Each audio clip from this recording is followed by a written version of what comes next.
Bismillahirrahmanirrahim. Assalamualaikum warahmatullahi wabarakatuh. Selamat pagi, salam sejahtera berkah sekalian, Om Swastiastu, Namo Buddhaya, salam kebajikan.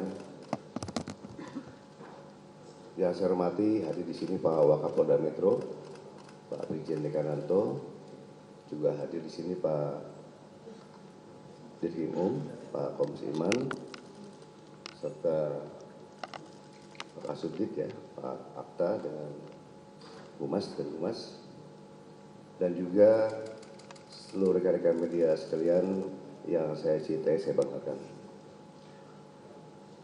Mungkin langsung saja perlu saya sampaikan di sini bahwa Polda Metro Jaya telah menetapkan 8 orang tersangka dalam perkara pencemaran nama baik, fitnah, dan manipulasi data yang dilaporkan oleh Bapak Insinyur Haji Joko Widodo. Penetapan ini dilakukan setelah melalui proses asistensi dan gelar perkara, di mana proses tersebut melibatkan ahli dan pengawas, baik dari eksternal maupun internal. Untuk ahli yang dilibatkan adalah ahli pidana, ahli ITE, ahli sosiologi hukum, ahli komunikasi sosial, dan ahli bahasa. Itu yang kita minta keterangan sebagai saksi ahli. Selanjutnya perlu kami sampaikan bahwa gelar perkara penetapan tersangka yang dilaksanakan di Direktorat Reserse Kriminal Umum juga melibatkan dari eksternal, ya, dari Wasda, dari Wasidik, ya, Propam, dan juga Bikum, dengan dukungan hasil pendidikan yang komprehensif, ilmiah, dan pemeriksaan berbagai ahli dari bidangnya masing-masing. Berdasarkan hasil penyidikan, kami menetapkan 8 orang sebagai tersangka yang kami bagi dalam 2 klaster. Antara lain, 5 tersangka dari klaster pertama yang terdiri atas nama ES, KTR, MRF, RE, dan DHL. Untuk tersangka dari klaster ini dikenakan pasal 310 dan atau pasal 311 dan atau pasal 160 KUHP dan atau pasal 27A junto pasal 45 ayat 4 dan atau pasal 28 ayat 2 junto pasal 45A ayat 2 Undang-Undang ITE. Untuk klaster kedua, ada 3 orang yang kami tetapkan sebagai tersangka, antara lain atas nama RS, RHS, dan TT.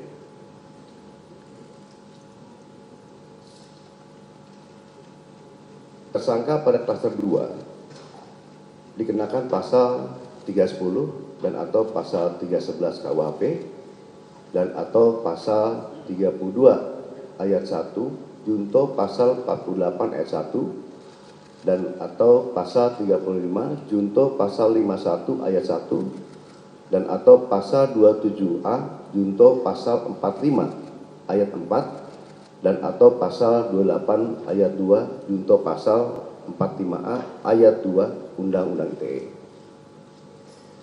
Rekan-rekan media yang saya banggakan, dalam prosesnya penyidik telah memeriksa 130 saksi dan 22 ahli dari berbagai bidang yang terdiri dari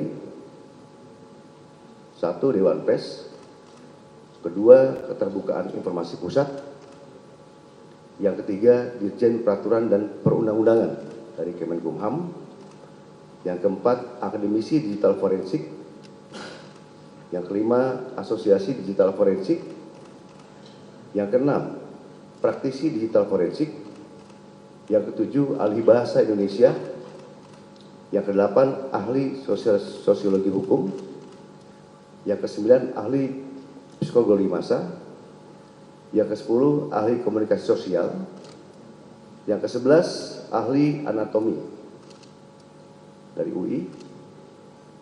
Yang ke-12 ahli hukum ITE. Yang ke-13 ahli hukum pidana. Yang ke-14 SDM Kesehatan Kemenkes. Yang ke-15 lab dokumen dan digital forensik. Selain itu, penyidik juga telah menyita 723 item barang bukti termasuk dokumen asli dari Universitas Gadjah Mada yang menegaskan bahwa ijazah Insinyur Joko Widodo adalah asli dan sah. Hal tersebut juga diperkuat oleh hasil pemeriksaan dari Puslapor Polri dalam aspek analog dan digital. Berdasarkan temuan tersebut, penyidik menyimpulkan bahwa para tersangka telah menyebarkan tuduhan palsu dan melakukan edit serta manipulasi digital terhadap dokumen ijazah dengan metode analisis yang tidak ilmiah dan menyesatkan publik. Selanjutnya, penyidik akan berkoordinasi dengan Kejaksaan Tinggi DKI Jakarta untuk proses hukum lebih lanjut. Pada kesempatan ini, kami tegaskan bahwa penanganan perkara yang kami lakukan murni proses penegakan hukum. Kemudian seluruh tahapan juga dilakukan secara profesional, proporsional, transparan, dan akuntabel. Oleh karena itu, kami menghimbau kepada masyarakat untuk bijak dalam menggunakan media sosial, jangan mudah terprovokasi oleh informasi yang tidak benar, serta selalu melakukan cek dan klarifikasi sebelum menyebarkan sesuatu. Mari kita jaga bersama suasana yang sejuk, aman, dan tertib agar ruang publik bisa selalu nyaman dan kondusif. Demikian yang kami sampaikan. Sekian, terima kasih. Wassalamualaikum warahmatullahi wabarakatuh. Om Santi Sati Om. Namo Buddhaya. Salam kebajikan. Terima kasih. Baik, mungkin silakan dari rekan-rekan media. Mungkin ada yang kan.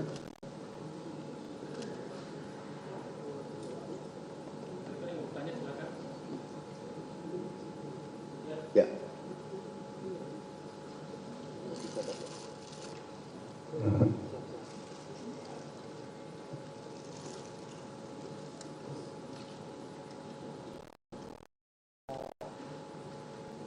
Dari mana?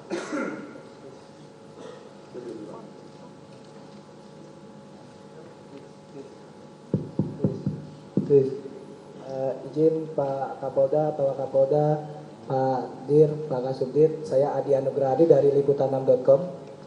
Ada dua yang ingin saya tanyakan, pertanyaan ringan saja. Yang pertama, bagaimana Polda Metro Jaya memastikan bahwa kasus ini diusut sampai ke tahap pengadilan.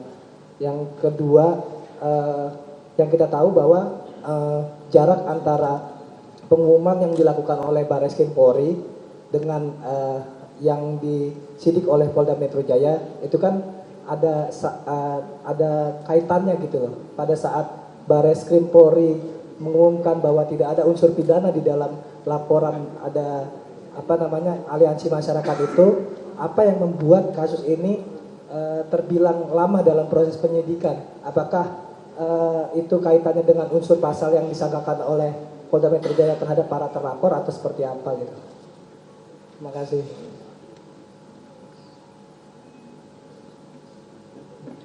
Baik, terima kasih Mas Adia dari liputan6.com. Perlu kami sampaikan yang pertama itu bagaimana Polda Metro Jaya bisa mengusut ya sampai pengadilan. Yang jelas kita melakukan tahapan-tahapan. Ya, di sini tahapan untuk kepolisian adalah tahapan penyidikan.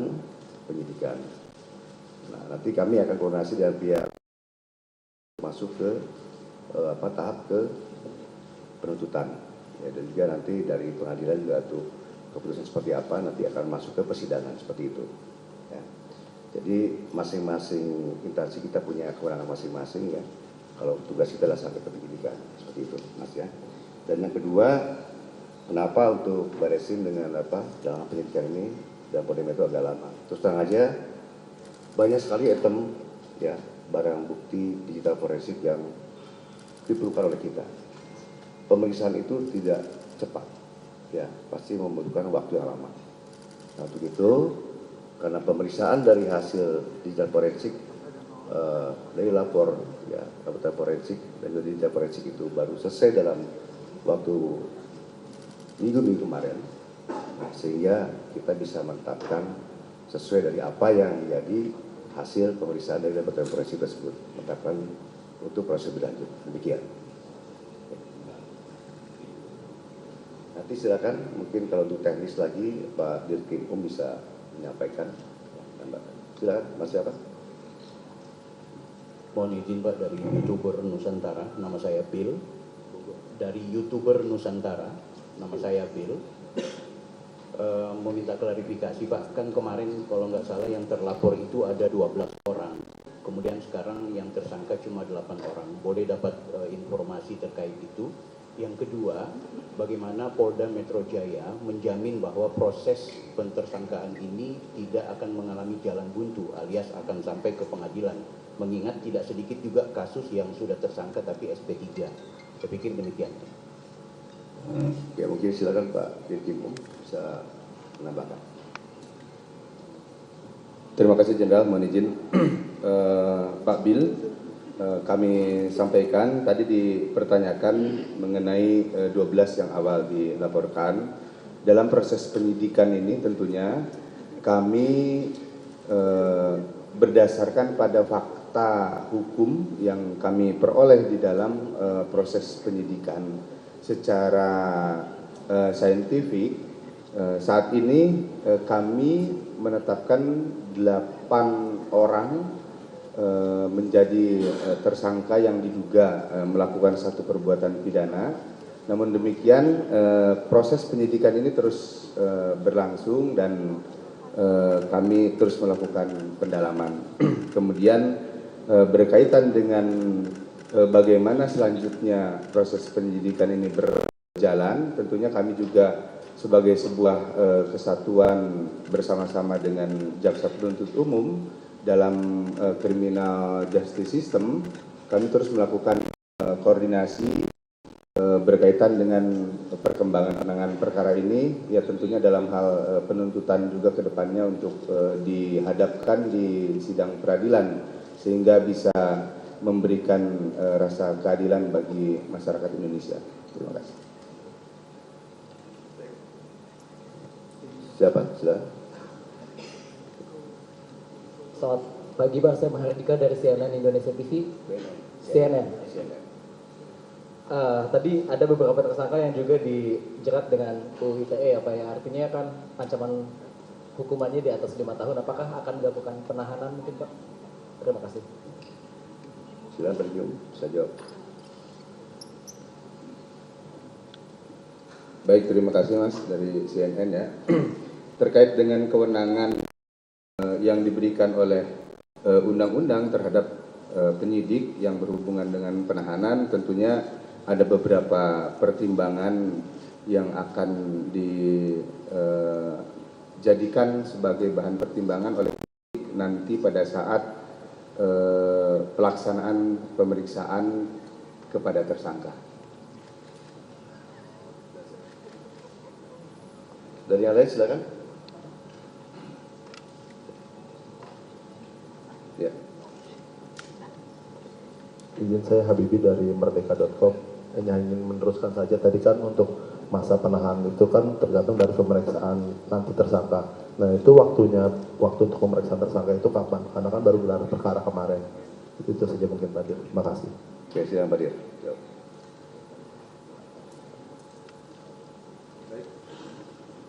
Terima kasih. Tentunya kita setelah ini akan mengirimkan surat panggilan kepada yang bersangkutan kami berharap mudah-mudahan dari para tersangka bisa memenuhi panggilan kami sehingga hak yang bersangkutan sebagai warga negara untuk menyampaikan klarifikasinya dalam bentuk berita acara itu dipenuhi juga oleh yang bersangkutan. Silakan satu lagi ya. Saya Carla dari Kompas TV, Pak, mau menanyakan tadi kan disebutkan ada 2 klaster, yang klaster kedua ini, ya, Carla dari Kompas TV. Yang klaster kedua ini kan tadi disebutkan ada 3 dan yang klaster pertama ada 5 tersangka. Nah ini yang berdasarkan backgroundnya dibedakan 2 klaster ini, peran-peran yang mereka lakukan sehingga dibedakan ada 2 klaster ini, kan untuk pasal-pasalnya juga ada yang sedikit berbeda, mungkin bisa dijelaskan lebih lanjut. Terima kasih. Baik, terima kasih Mbak Carla dari Kompas ya Mbak. Tadi disampaikan oleh Pak Kapolda terkait dengan 2 klaster. Dalam hasil penyidikan kami yang diperoleh fakta dari hasil penyidikan tersebut, tentunya penentuan klaster adalah berdasarkan dari fakta penyidikan yang diperoleh oleh penyidik.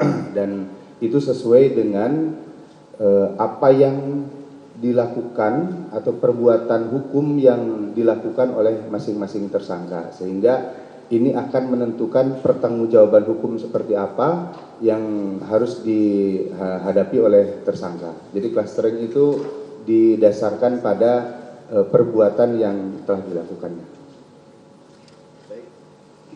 Baik ya rekan-rekan, saya rasa cukup ya. Itu yang dapat kami sampaikan. Ya. Itu saja yang dapat kami sampaikan ya. Terima kasih atas perhatiannya. Saya terima kasih. Wassalamualaikum warahmatullahi wabarakatuh.